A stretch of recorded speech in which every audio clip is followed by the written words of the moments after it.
മലയാളി പ്രേക്ഷകർക്ക് ഏറെ പ്രിയപ്പെട്ട പരമ്പരയായിരുന്നു ഉപ്പും മുളകും. പ്രിയപ്പെട്ട പരമ്പരയായിരുന്നു എന്ന് പറയുമ്പോൾ തന്നെ ആ സീരിയലിന്റെ മാറ്റം നമുക്ക് വ്യക്തമാകും. ഇന്ന് ഉപ്പും മുളകിന് പഴയ ആരാധകരില്ല, ആരവങ്ങളില്ല.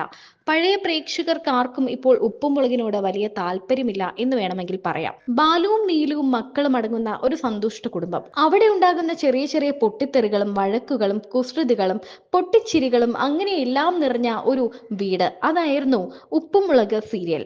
കൊച്ചുകുട്ടികൾ മുതൽ മുതിർന്ന ആളുകൾ, പ്രായമായവർ വരെ ഏറ്റവും ഇഷ്ടത്തോടെ കണ്ടുകൊണ്ടിരുന്ന ആ സീരിയലിന് എന്തു പറ്റിയെന്ന് ഇപ്പോഴും ആർക്കും മനസ്സിലാകുന്നില്ല. ഉപ്പും മുളകിലെ താരങ്ങൾ മാറുകയാണ് എന്നാണ് പുതിയ റിപ്പോർട്ട് പുറത്തു വരുന്നത്. തുടക്കം മുതൽ തന്നെ ഉപ്പുമുളകിനെ തേടി നിരവധി വിവാദങ്ങൾ എത്തിയിരുന്നു. ഉപ്പുമുളകിൽ നിഷ സാരംഗിന് നേരിടേണ്ടി വന്ന ഒരു മോശം അവസ്ഥയെ പറ്റിയും ഒരു മോശം കാര്യത്തെപ്പറ്റി താരം തന്നെ പുറത്ത് പറഞ്ഞ് രംഗത്ത് വന്നിട്ടുണ്ടായിരുന്നു. അതിനുശേഷം ഏറ്റവും ലേറ്റസ്റ്റ് ആയിട്ട് വന്നിരിക്കുന്നത് ബിജു സോപാനത്തിനും SP ശ്രീകുമാറിനും എതിരെ വന്ന ലൈംഗിക പീഡനാരോപണ പരാതിയാണ്. ഇതിന്റെ ഇപ്പോഴത്തെ നില നമുക്കറിയില്ല. ഏത് നടിയാണ് പരാതി കൊടുത്തത് എന്നതിനെ പറ്റിയും നമുക്ക് വ്യക്തമല്ല. എന്നാൽ ഉപ്പും മുളകിലെ ഒരു നടി അതിലെ താരങ്ങളായ ബിജു സോപാനത്തിനും SP ശ്രീകുമാറിനും എതിരെ ലൈംഗിക പീഡന പരാതി കൊടുത്തു എന്നത് വലിയ വാർത്തയായ സംഭവം തന്നെയാണ്. ആരാണ് ആ നടിയെന്ന് ഇതുവരെയും ആർക്കും അറിയില്ല. എന്നാൽ ഇപ്പോൾ ഉപ്പുമുളകിലെ ഈ താരങ്ങളെയെല്ലാം മാറ്റുകയാണ് എന്നാണ് പുതിയ റിപ്പോർട്ടുകൾ പുറത്തു വരുന്നത്.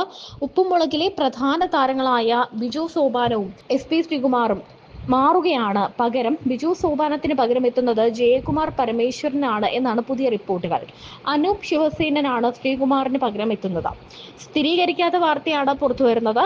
ഇവർ ആണ് ഇപ്പോൾ അഭിനയത്തിലേക്ക് ഉപ്പുമുളകിലേക്ക് എത്തുന്ന പുതിയ താരങ്ങൾ എന്നാണ് പുറത്തു വരുന്ന റിപ്പോർട്ട്.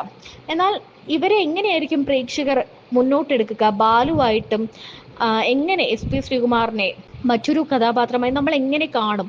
ഈ പ്രേക്ഷകർക്ക് ഇപ്പോൾ തന്നെ ഉപ്പുമുളകിനോട് ഒരു മുഖം തിരിവുണ്ട്. കാരണം ഇത്രയേറെ പ്രശ്നങ്ങൾ ഉണ്ടായി. ഉപ്പുമുളകിന്റെ ഒരു ഫസ്റ്റ് സീസൺ അവസാനിച്ച് രണ്ടാമത്തെ സീസണിൽ നിരവധി ക്യാരക്ടേഴ്സ് ഒക്കെ വന്നപ്പോൾ തന്നെ ആരാധകർക്ക് ഒരു വലിയ താല്പര്യമില്ലായ്ക ഉണ്ടായിരുന്നു. എന്നാൽ അതിനുശേഷമാണ് ഈ പ്രശ്നങ്ങളൊക്കെ ഉണ്ടാകുന്നത്. ബിജു സോപാനത്തിന് പകരം മറ്റൊരു നടനെ ബാലുവായി കാണാൻ പ്രേക്ഷകർക്ക് ഇഷ്ടമുണ്ടാകുമോ എന്ന കാര്യത്തിൽ വലിയ സംശയം തന്നെ ഇപ്പോഴും ഉണ്ട്. കാരണം ഇത്രയേറെ വർഷങ്ങളായി, ചെറിയ കുട്ടിയായിരിക്കുമ്പോൾ മുതൽ ഉപ്പുമുളകിലെ പാറുക്കുട്ടിയൊക്കെ ഇപ്പോൾ ഇച്ചിരി വലിയ കുട്ടിയായി. ആ ഒരു സീസൺ തൊട്ട് ഒരു വർഷങ്ങളായി കാണുന്ന ഒരു പരമ്പരയാണ് ഇത്.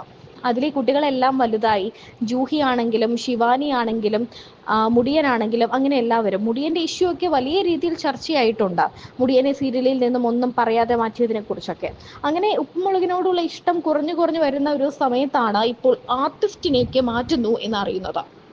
ഏത് നിന്നാലും നമ്മൾ അതിനുവേണ്ടി ശ്രമിക്കും എന്നുള്ളതല്ലാതെ പ്രത്യേക ഒരു ക്യാരക്ടർ ആസ്യം തന്നെ കിട്ടണം ഒന്നും വേണ്ട. ഞാൻ വില്ലൻ വേഷം ചില ഇതിനൊക്കെ ഒരു ഷോർട്ട് ഫിലിം ഒക്കെ ചെയ്തിട്ടുണ്ട്. കൃത്യം എന്ന് പറഞ്ഞാൽ പേര്. വില്ലൻ അങ്ങനെ ചെയ്തിട്ടുണ്ട്. ഹാസ്യം ചെയ്യാൻ പാടാ. കാരണം പാടുന്ന മീൻസ് അതല്ല, കറക്റ്റ് ടൈമിങ് കറക്റ്റ് ആയിരിക്കണം. ഒരാളെ ചിരിപ്പിക്കണേ വലിയ പാടാ. നമ്മളെല്ലാം മസിൽ പിടിച്ചിരിക്കുന്ന ആൾക്കാരാണ്, പ്രത്യേകിച്ചും മലയാളികൾ. ഭയങ്കരമായിട്ട് ചിരിക്കരുത്, ചിരിച്ചാൽ പ്രശ്നമാണ്. ഞാൻ ഉപ്പുമുളകിൽ പറയുന്നുണ്ട്, വലിയ മാന്യന്മാരായിട്ടുള്ള ആൾക്കാർ സങ്കടം, തീരെ സങ്കടം വന്നെങ്കിൽ വാവിട്ട് കരയരുത്, ജസ്റ്റ് ഇത്രേ ആക്കാം.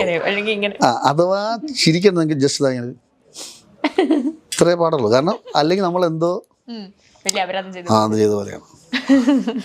പക്ഷെ കുട്ടികൾ അങ്ങനെയല്ല. ഈ കുട്ടികൾ ചിരിച്ചത് കൊണ്ടാണ് ഈ നമ്മൾ ചെയ്യുന്ന പ്രോഗ്രാംസ് ഒക്കെ, ഏത് സിനിമ എടുത്തോളൂ, കുട്ടികൾ മനസ്സ് തുറന്ന് ചിരിക്കുകയും. ഇപ്പം ഏറ്റവും കൂടുതൽ പേടിയുള്ള സിനിമകൾ കാണുന്ന ആരാ? കുട്ടികളാണ് അല്ലേ? അനബെല്ല, മറ്റൊന്നും എന്തൊക്കെ പേര് എന്നെ അറിഞ്ഞു എനിക്ക്. അനബെല്ല അതൊക്കെ കാണുന്ന ആൾക്കാർ ആരാ? കുട്ടികളാണ് സ്വയം. അങ്ങനെ അവരിൽ ഒന്നുമില്ല, അവരെങ്ങനെ ഞാനിങ്ങനെ പഴയ ബോൺ സ്റ്റോക്കർ ഡ്രാക്കുളയെ കണ്ടിട്ടുണ്ട്. അനവരങ്ങനെ ഈ പേടിയൊന്നുമില്ല. പണ്ട് രാജമാണിക്യം എന്ന് പറഞ്ഞ സിനിമയിൽ ചേട്ടൻ അഭിനയിച്ചു. അയ്യോ, പിന്നീട് ആൾക്കാർ ഇപ്പോഴാണ് കണ്ടതായിട്ട്. അതാണ് നമ്മൾ ചെയ്തിരുന്നത്, എപ്പോഴെങ്കിലും അറിയും. അത് നമ്മുടെ എൻ്റെ ഒരു ഫ്രണ്ടാണ് ഡയറക്ടർ ബോവൻ ചേട്ടൻ. അപ്പം ബോവൻ ചേട്ടൻ ഞാൻ പറയും, ചേട്ടാ നാടകത്തിൻ്റെ ഇടയിൽ കൂടെ നമ്മൾ ഏത് സെറ്റിൽ പോയി നമ്മൾ ചാൻസ് ചോദിച്ചാലും കാവല സാറ് പുറത്താകും. കാരണം സാറ് പറയുന്നത്, നിങ്ങൾ ഇവിടെ നിന്ന് നാടകം പഠിക്കുക, നിങ്ങൾക്ക് എപ്പോഴെങ്കിലും ഡയറക്ടേഴ്സ് കണ്ട് നിങ്ങളെ വിളിക്കും, അപ്പോൾ നിങ്ങൾക്ക് ഒരു അവസരം കിട്ടും. അപ്പം നിങ്ങളെയോ തിയേറ്ററിനോ അറിയുന്ന ആൾക്കാരെ മാത്രമേ നിങ്ങളെ വിളിക്കത്തുള്ളൂ, അല്ലാതെ ആൾക്കാർ നിങ്ങൾ വിളിക്കത്തില്ല. നമുക്ക് വലിയ ഷോസ് ഒന്നും വലുതായിട്ടൊന്നും ഇല്ലല്ലോ. അല്ല ഫെസ്റ്റിവൽ വരുമ്പോൾ നാടകങ്ങൾ കുറച്ചേ ഉള്ളൂ. ഈ നാടകം കാണാൻ വരുന്ന ആൾക്കാർ തന്നെ വളരെ കുറച്ച് ആൾക്കാരേ ഉള്ളൂ. അപ്പം അതിൽ നിന്ന് കണ്ട് അങ്ങനെ ഇപ്പം ഞാൻ വിചാരിക്കും ഇതങ്ങനെ എന്നെ കണ്ട് അങ്ങനെ വിളിക്കും, നമുക്ക് ആരും അറിയത്തില്ല. അതുകൊണ്ട് കിട്ടിയ ചാൻസ് വെച്ച് സാറ് പോലും അറിയാതെ ഏതെങ്കിലും സെറ്റിൽ പോയി ചാൻസുകൾ ചോദിക്കുന്ന സ്വഭാവം പണ്ടുണ്ടായിരുന്നു. പിന്നെ അതല്ലാതെ നമുക്ക് പറ്റില്ല, നമ്മളെ ഒന്ന് വിളിച്ചോണ്ട് പോകാൻ നമ്മളെ ഇങ്ങനെയൊന്നുമില്ല. പണ്ട് കാലത്ത് ഗോപിച്ചേട്ടനെയും വേണിച്ചേട്ടനെയും വിളിച്ചെന്ന് പറഞ്ഞു കഴിഞ്ഞാൽ ആ നാടകങ്ങളിൽ തന്നെ അരവിന്ദ സാറൊക്കെ ഉണ്ടായിരുന്നു. അപ്പോൾ അവർക്കറിയാം ആ കൂടെ നിൽക്കുന്ന ആൾക്കാർക്ക് എന്തൊക്കെ ചെയ്യാൻ പറ്റും. പിന്നീട് അത് കാലം കഴിഞ്ഞപ്പോൾ പിന്നെ ഞങ്ങളൊക്കെ വന്നപ്പോൾ അങ്ങനെയുള്ള ആൾക്കാരൊന്നും അവിടെ ഇല്ല. അല്ലെങ്കിൽ നമ്മൾ നാടകം കാണുന്ന വലിയ ഡയറക്ടേഴ്സൊന്നും ഇല്ലായിരുന്നു.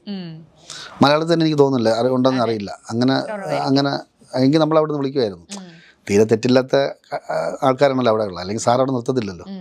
ഇത്രയും വർഷം അവിടെ നിൽക്കുന്ന ആൾക്കാരല്ല. അപ്പോൾ അങ്ങനെയുള്ള അവസരങ്ങൾ കിട്ടാതെ ഞങ്ങൾ ചാൻസ് ചോദിച്ചു അതൊക്കെ ഇറങ്ങി. അങ്ങനെ ബോബൻ ചേട്ടനെ പരിചയപ്പെട്ടപ്പോഴും പുള്ളി പറഞ്ഞു, ഇങ്ങനെ ഒരു സംഭവമുണ്ട്, നീ പിറ്റേന്ന് തന്നെ പൊള്ളാച്ചി എവിടെയാണോ ഷൂട്ട് കയറി വരാൻ പറഞ്ഞു. അങ്ങനെ ഞാൻ കുറച്ച് വൈകി ചെന്നപ്പോൾ എൻ്റെ ഒരു വേഷം വേറെ ആൾ ചെയ്തു, സന്തോഷ് ചെയ്തു. പുള്ളി ഇന്ന് മരിച്ചുപോയി, സന്തോഷ് പോയില്ലേ, മരിച്ചുപോയ പുള്ളി ചെയ്തു. പുള്ളിയാണ് ഈ ഷൂട്ട് ചെയ്യുന്ന സംഭവം. അപ്പോൾ ഞാനാണ് ഇയാളെ കൊണ്ടുപോകുന്നത്. കണ്ടറിയാം ഇപ്പോൾ കാരണത്ത് കയറ്റിങ്ങനെ അയ്യാ ഒഴുക അപ്പത്തും കയ്യാ മണ്ടയിൽ ഉടച്ച് മണ്ട ഉടഞ്ചാച്ച് ഏതാவது ആശുപത്രി കൊണ്ടുപോയാ എന്നൊക്കെ പറഞ്ഞ തമിഴ് ഡയലോഗ് അതങ്ങ് കാണാൻ ഞാൻ പഠിച്ചു. അപ്പോൾ അവന് ഡയലോഗ് ഇല്ല, അത് സന്തോഷിന്, എനിക്ക് ഡയലോഗ് ഉള്ളൂ. അപ്പോൾ ഞാൻ വിചാരിച്ചു രക്ഷപ്പെട്ട് താമസിച്ചൊന്ന് രക്ഷപ്പെട്ട് ഡയലോഗ് ഉണ്ടല്ലോ എന്ന് പറഞ്ഞു. അപ്പോൾ ഡയലോഗ് പറഞ്ഞപ്പോൾ ഡയറക്ടർ പറഞ്ഞു, സന്തോഷം നിൽക്കി ബിജുവിന് തീർന്നു, സന്തോഷം നിൽക്കി നാളെ സന്തോഷം മമ്മൂക്കയുടെ കോമ്പിനേഷനാണ് പറഞ്ഞു. അതോടെ അവർ രക്ഷപ്പെട്ടു.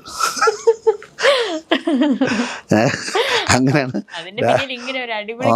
കഥയുണ്ട്. രാജമാണിക്യം ഞാൻ കാണാൻ പോയപ്പം വീട്ടുകാരൊക്കെ വിളിച്ചോണ്ട് പോയി. അപ്പോൾ അവർ പെട്ടെന്ന് മിന്നി പോയി. അപ്പോൾ ഇതിനാണ് നീ ഇത്രയും എന്നെ വിളിച്ചോണ്ട് ഭയങ്കര വിഷമമൊക്കെ ആയിപ്പോയി. അപ്പോൾ നമ്മൾ പറയും നമ്മുടെ സമയം വരും എന്ന് പറഞ്ഞു. പിന്നെ മമ്മൂക്കയൊക്കെ പരിചയപ്പെട്ട ഈ കാര്യമൊക്കെ പറഞ്ഞു. പിന്നെ അങ്ങനെ 18-ാം പടിയിൽ മമ്മൂക്കയോട്ട് അഭിനയിച്ചുള്ള സംഭവമൊക്കെ ഉണ്ടായി.